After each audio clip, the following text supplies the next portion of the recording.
शांति। बाबा good morning. आज बाबा के 23 मार्च 2023 के महावाक्य हैं। बाबा ने सार में कहा, मीठे बच्चे, देही अभिमानी बनो तो पुराने जगत से नाता तोड़ने और नए जगत से नाता जोड़ने की खूबी सहज आ जाएगी। एक बाप से लव जुट जाएगा। बाबा ने प्रश्न पूछा, किन बच्चों का बुद्धि योग पारलौकिक माता पिता से सदा जुटा हुआ रह सकता है? तो बाबा ने उत्तर में कहा, जो जीते जी मरकर ईश्वरीय सर्विस पर तत्पर रहते हैं।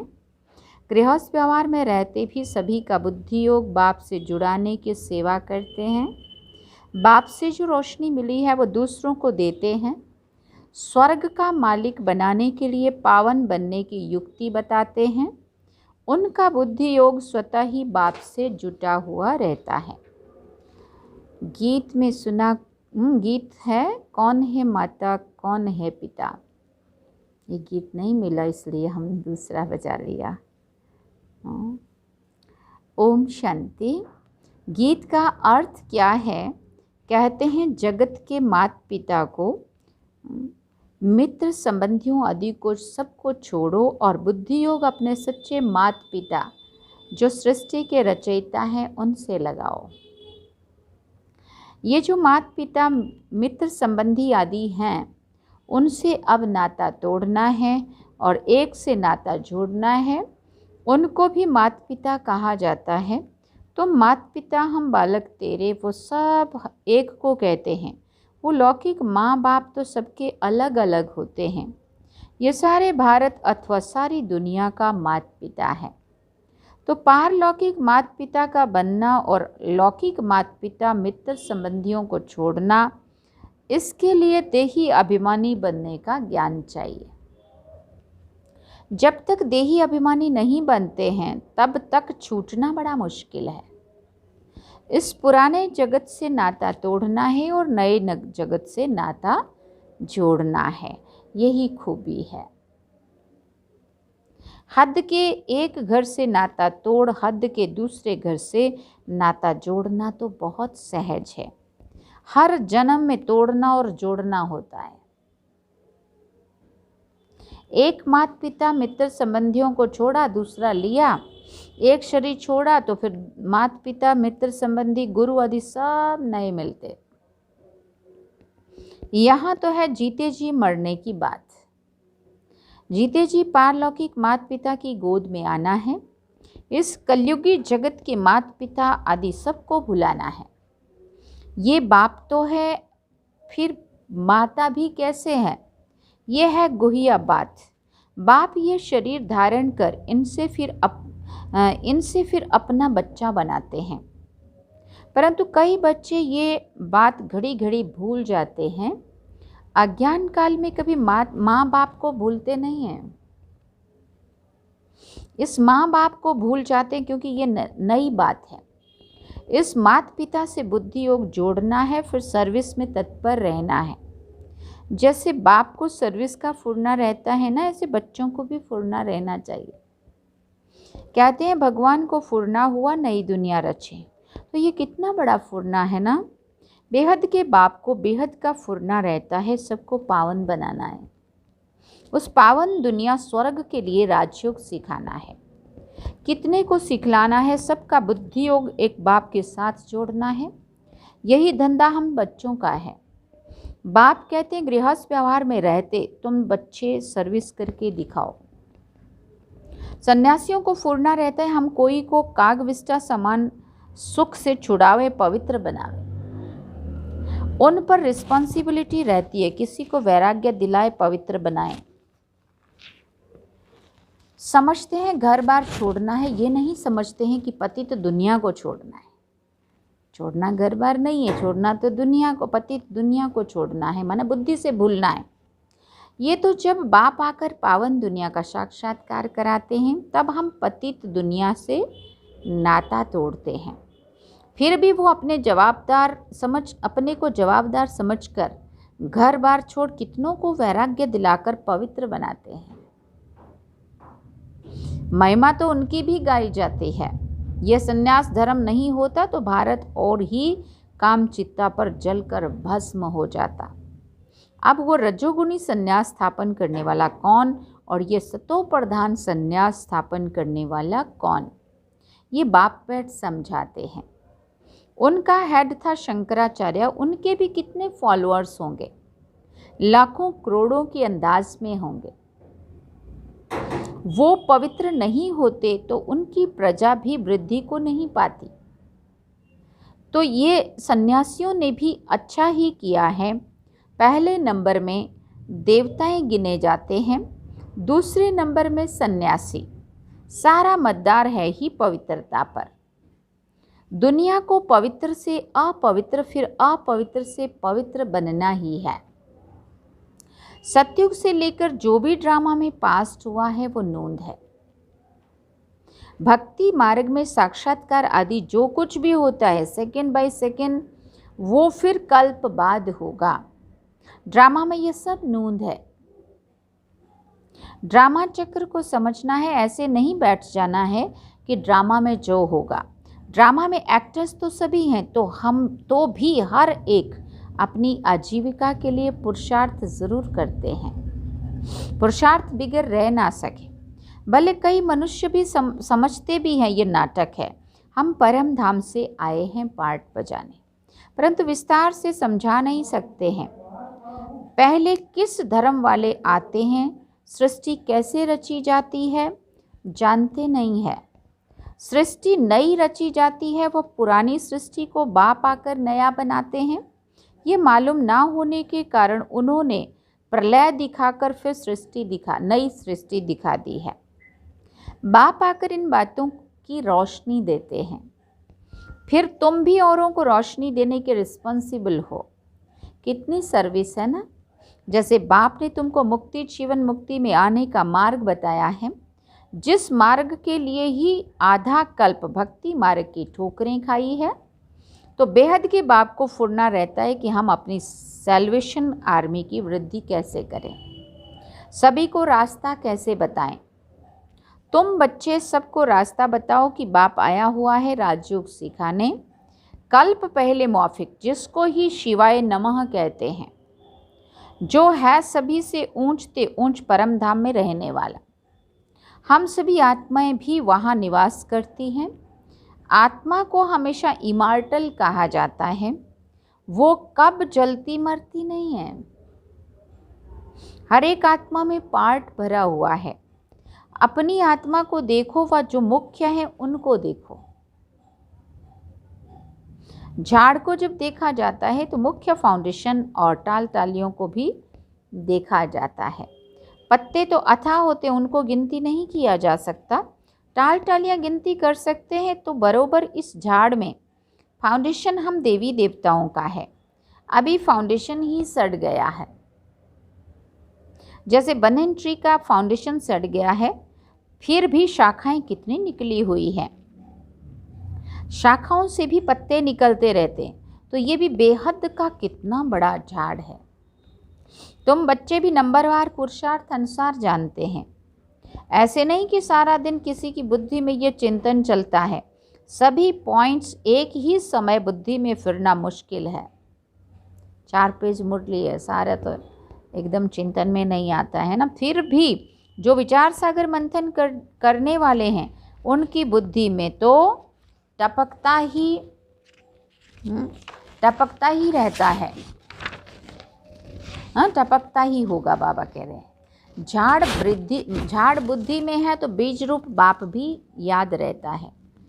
हम भी वहाँ के रहने वाले हैं। फिर इस झाड़ में हम ही ऑलराउंड आते हैं, आदि से अंत तक। जब तुम पतित जर्जरी भूत अवस्था में आते हो तो सारा झाड़ आ जाता है। पहले पहले जो थे वो अब पुराने हैं। पिछाड़ी वाली टाल टालियाँ भी पुरानी हैं। जो सर्विसेबल है उन्हों को ओना रहता है। हम बाबा के मददगार हैं मनुष्यों को फिर से देवी देवता बनाने के लिए। ये समझाना पड़ता है, तुम 100 देवता थे, 100 क्षत्रिय बने। 84 जन्मों की जन्म पत्री ही बता सकते हैं। तो ये बातें जब बुद्धि में टपकती रहेंगी तब किसी को भी समझा सकेंगे। चिंतन चलना चाहिए, हम बच्चे बाबा के साथ मददगार हैं, तो बुद्धि में आना चाहिए कि हम किसी को ड्रामा का राज कैसे समझाएं, उन्हों का योग बाप के साथ कैसे जुटे, मनुष्य से देवता बनाने का पुरुषार्थ कराएं, अर्थात बाप से बेहद का वर्षा लेने का मार्ग बताएं। जिनको बाप द्वारा मार्ग मिला होगा वही बताएंगे। बाप ही आकर राजयोग सिखाते हैं अथवा मुक्ति जीवन मुक्ति के गेट्स खोलते हैं। ऐसे सारे दिन विचार सागर मंथन करना चाहिए और स्वभाव भी बहुत मीठा धारण करना है। किसी के भाव स्वभाव में जलना मरना नहीं है, सहन करना है, अपनी सर्विस करनी है। जितना हो सके सर्विस में टाइम देना चाहिए। अपने से पूछना है कि हम बाबा बाबा कहते हैं, तो बाबा को तो बेहद सर्विस का होना रहता है। मैं बाबा का बच्चा क्या कर रहा हूँ, मुझे कितनी सर्विस करनी चाहिए। टाइम तो बहुत मिलता है। तरस पड़ना चाहिए, बेचारे सभी बाप से बिछड़े हुए हैं, धक्का खाते रहते हैं, पाप करते रहते हैं, बाप से बेमुख कर सबको मूंझाते रहते हैं। तुम ब्राह्मणों का काम ही है सबको ज्ञान सुनाए सन्मुख लाना। तुम ब्राह्मण हो गीता के भगवान के सच्चे सच्चे बच्चे। तुमको अथॉरिटी मिली हुई है, तुम्हारी बुद्धि में गीता का ही ज्ञान है। जो समझा नहीं सकते उनको ब्राह्मण नहीं कह सकते। ब्राह्मण तो वो है जो कथा सुनाता है, और कथा नहीं सुना सकता है तो उसको कोई ब्राह्मण नहीं मानेगा, है ना। इसलिए बाबा कहते जो सुना नहीं सकते उनको ब्राह्मण नहीं कह सकते। तुम हाफ कास्ट व क्वार्टर कास्ट कहेंगे। नाम ब्राह्मण है, धंधा शूद्रपने का करते हैं, बुद्धि शूद्रपने की है। अजमेर में पुष्करणी ब्राह्मण रहते हैं, तो वो गीता शास्त्र आदि सुनाने वाले होते हैं। उन्हों का धंधा ही ये है, धामा खाना उनका काम नहीं है। उनका सिर्फ काम है शास्त्र सुनाए दक्षिणा लेना।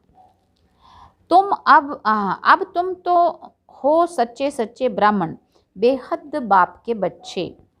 प्रजापिता ब्रह्मा बेहद प्रजा का बाप है ना, और शिव बाबा है सभी आत्माओं का बाप। उनका निवास स्थान है परम धाम में। उन्हीं पतितों को पावन बनाने वाला है, वही पतितों को पावन बनाने वाला है। इसलिए सारी दुनिया उनको याद करती है, ओ गॉड फादर कहते हैं, तो निराकार ही बुद्धि में आता है ना। परंतु गुरुओं की जंजीरों में फंसे हुए हैं।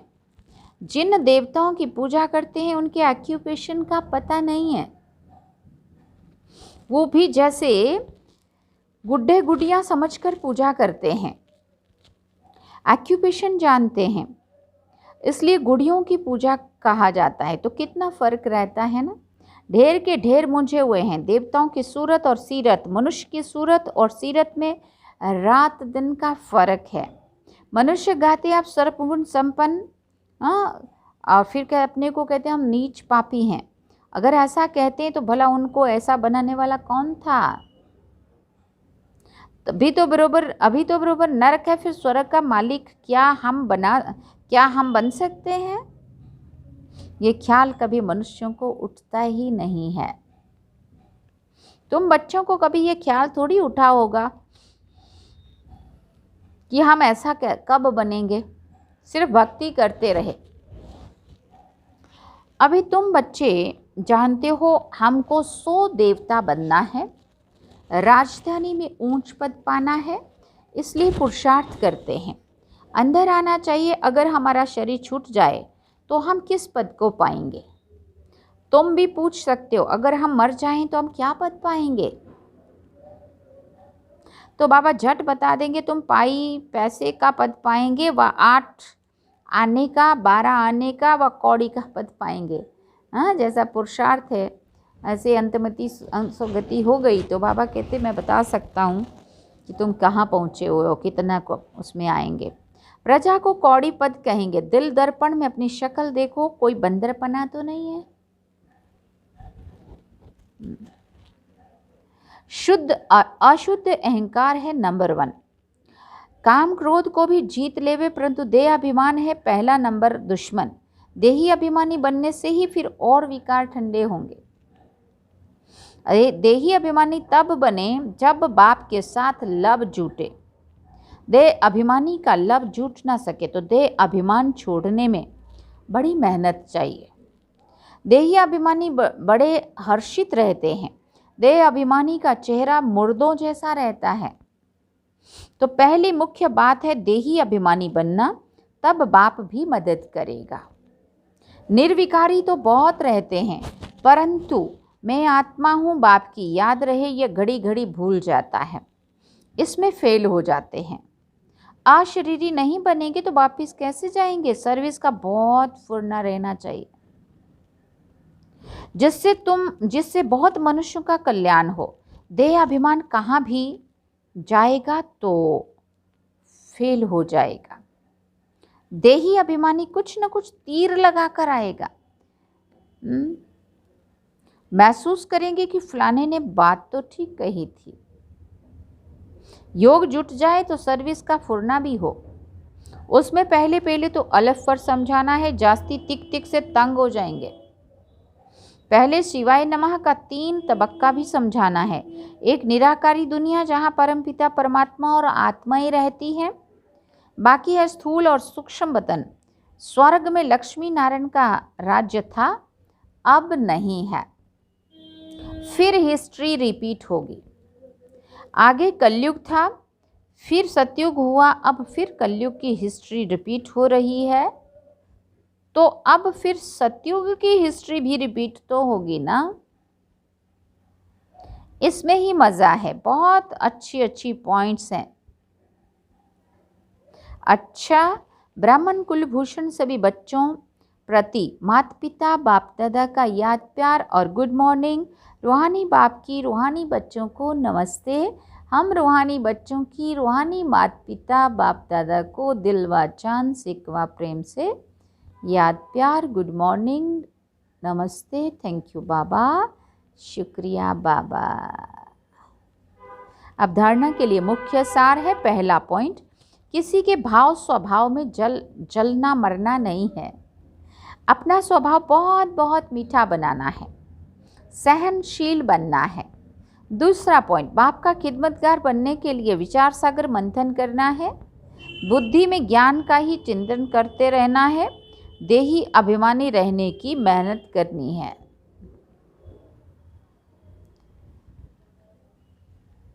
देही अभिमानी रहने की मेहनत करनी है। वरदान में बाबा ने कहा, सर्व संबंध एक बाप से जोड़कर माया को विदाई देने वाले सहज योगी भव। जहाँ संबंध होते हैं वहाँ याद स्वतः ही सहज हो जाती है। सर्व संबंधी एक बाप को बनाना ही सहज योगी बनना है। सहज योगी बनने से माया को सहज विदाई मिल जाती है। जब माया विदाई ले लेती है तब बाप की बधाइयाँ बहुत आगे बढ़ती हैं।